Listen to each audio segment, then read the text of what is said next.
जय हिंद दोस्तों, स्वागत है आप सभी का आपके हमारे चैनल अकमल खान में।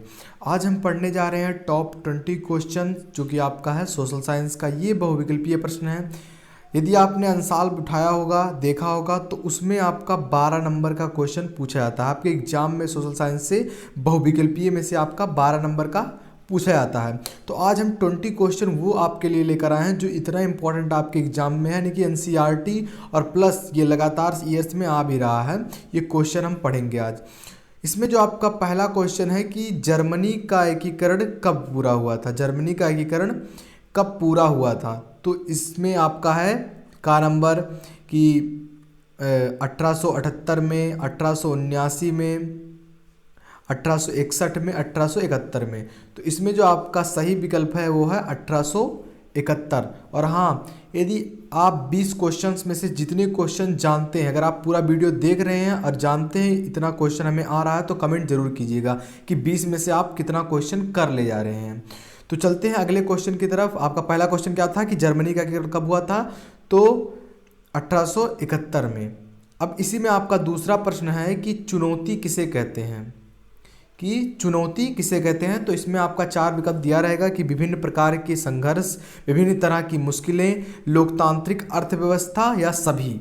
तो ये जो विभिन्न प्रकार की मुश्किलें, ये भी संघर्ष चुनौती है, और विभिन्न तरह की मुश्किलें ये भी चुनौती है, लोकतांत्रिक अव्यवस्था ये भी चुनौती है। तो ये इसका जो करेक्ट आंसर होगा वो होगा ये सभी, ये नहीं होंगे। अब देखिए इसमें जो आपका अगला प्रश्न है कि एशिया के उन दो देशों पर ध्यान केंद्रीकृत करते हुए बताइए, ध्यान देते हुए बताइए कि जिनमें 2 भाषाई जातीय समूह में संघर्ष हुआ था। तो इसमें आपका का है श्रीलंका और लेबनान, और दूसरा आपका है भारत, चीन, मलेशिया, यमन, पाकिस्तान और ईरान। तो इसमें जो आपका करेक्ट आंसर होगा वो होगा श्रीलंका और लेबनान। अगर आपने पढ़ा होगा तो इसका आंसर आपको पता होगा। जैसे एक देश और थे, बेल्जियम और हॉलैंड। ये 2 देश थे जिनमें ये भाषा जातीय आधार पर संघर्ष हुआ था। अब चलते हैं अगले क्वेश्चन की तरफ। आपका अगला क्वेश्चन है कि विश्व व्यापार संगठन WTO की स्थापना कब हुई थी। तो इसका जो करेक्ट आंसर है वो क्या है, 1995 में।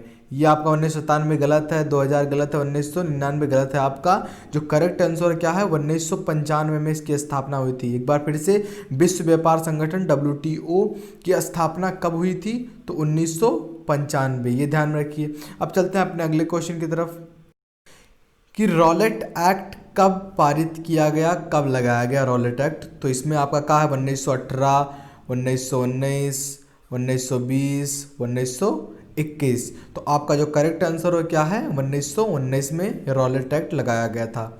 अंग्रेजों ने इसे भारतीयों से तंग आकर लगाया था। इस एक्ट के तहत आपसे कुछ इंक्वायरी नहीं होती, सीधा आपको जेल में डाल दिया जाता था, बिना कुछ कानून के, बिना कुछ एक्टिविटी के, सीधा आपको पकड़ के जेल में डाल दिया जाता था अगर आप उनके विरुद्ध काम कर रहे हैं, कुछ भी आप कर रहे हैं। तो ये था। इसमें जो आपका अगला प्रश्न है कि यंग इटली सोसाइटी की स्थापना किसने की थी। आपका का है काबूर, बिस्मार्क, मेजनी और गैरीवाल्ड। तो इसमें जो आपका करेक्ट आंसर है वो है मेजनी। अब चलते हैं अगले प्रश्न की तरफ। हमारा अगला प्रश्न है कि निम्नलिखित में से किसे प्रच्छन्न रोजगार के नाम से जाना जाता है। तो इसमें जो आपका का है अति रोजगार, नियमित रोजगार, अल्प रोजगार, अनियमित रोजगार। तो इसमें जो आपका करेक्ट आंसर है क्या है अल्प रोजगार। अब अगले क्वेश्चन की तरफ बढ़ते हैं। अगला क्वेश्चन हमारा है कि फ्रांस की क्रांति की मुख्य भूमिका किस वर्ग की थी। फ्रांस क्रांति कब हुई थी, 1779 ईस्वी में फ्रांस की क्रांति हुई थी।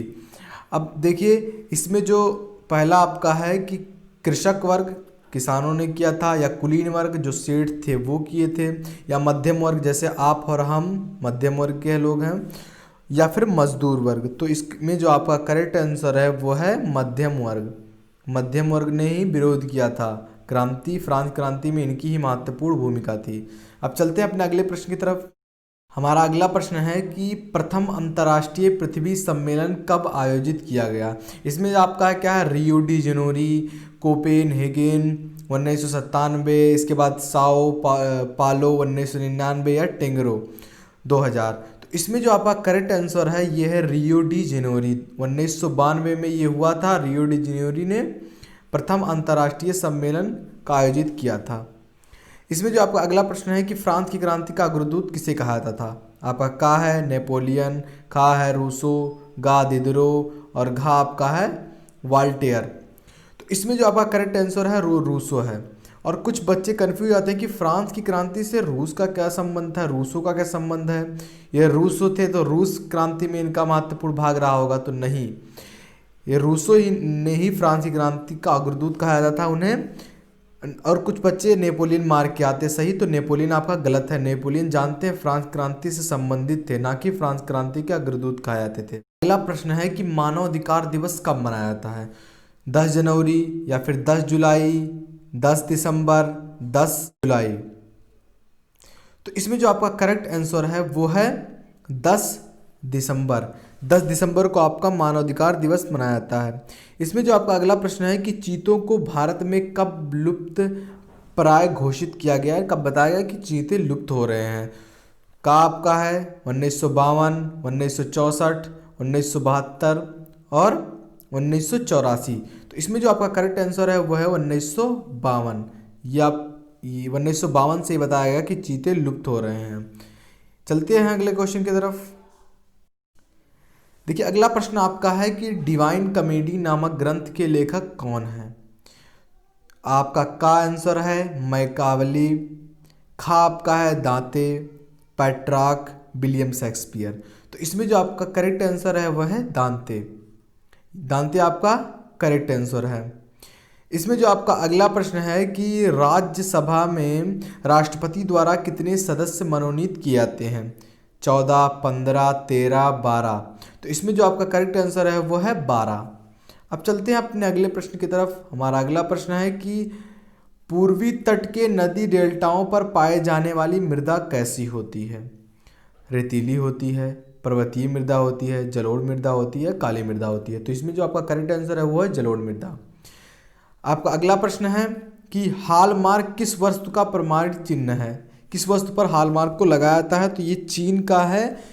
इस पे चांदी का या फिर सोने का, घड़ी का या फिर खाद्य पदार्थों का। तो इसमें जो आपका करेक्ट आंसर है वह खाद्य पदार्थों का। चलते हैं अपने अगले प्रश्न की तरफ। अगला प्रश्न आपका है कि वर्ष 2018 तक कितने देश विश्व व्यापार संगठन के सदस्य थे। 139, 164 या फिर 159 या फिर 169। तो इसमें जो आपका करेक्ट आंसर है वो है 164 देश विश्व व्यापार संगठन के सदस्य बन चुके थे 2018 तक। अब देखिए इसमें आपका अगला प्रश्न है कि निम्नलिखित में से खनिज पर आधारित उद्योग कौन सा है। रबड़ उद्योग खनिज पर है या फिर कागज उद्योग, सीमेंट उद्योग या फिर जूट उद्योग। तो इसमें जो आपका करेक्ट आंसर है वो है सीमेंट उद्योग। अब चलते हैं अपने अगले प्रश्न की तरफ। हमारा अगला प्रश्न है कि कौन सा दिन उपभोक्ता दिवस के रूप में मनाया जाता है। 5 दिसंबर, 15 दिसंबर, 20 दिसंबर या फिर 24 दिसंबर। तो इसमें आपका करेक्ट आंसर है 24 दिसंबर। 24 दिसंबर को उपभोक्ता दिवस के रूप में मनाया जाता है। इसमें जो आपका लास्ट और आखिरी कह लीजिए प्रश्न आपका है कि भारत में करेंसी नोट कौन जारी करता है। ये आपका इम्पॉर्टेंट क्वेश्चन है। इम्पॉर्टेंट क्वेश्चन है। जब आपका पुराना सिलेबस था तब भी था और आज भी ये क्वेश्चन हिटेड है। तो इसमें आपका भारत सरकार है आंसर या फिर भारतीय रिजर्व बैंक, वित्त मंत्रालय या फिर भारतीय स्टेट बैंक। तो इसमें जो आपका करेक्ट आंसर होगा खा आंसर, यानी कि भारतीय रिजर्व बैंक की करेंसी नोट जारी करता है और किसी को अधिकार नहीं है करेंसी नोट जारी करने का। तो दोस्तों ये थे आपके टॉप 20 क्वेश्चन जो कि आपका एग्जाम में आने की संभावना अधिक है, सबसे ज़्यादा है। तो अगर वीडियो पसंद आया हो तो लाइक करें। यदि आप हमारे चैनल पर नया हो तो प्लीज़ चैनल को सब्सक्राइब कीजिए और बगल में जो बेल आइकन दिख रहा होगा उसे हिट करें ताकि हमारी नोटिफिकेशन सबसे पहले आप तक पहुंचे। तो मिलते हैं आपसे अगले वीडियो में, तब तक के लिए जय हिंद, जय भारत।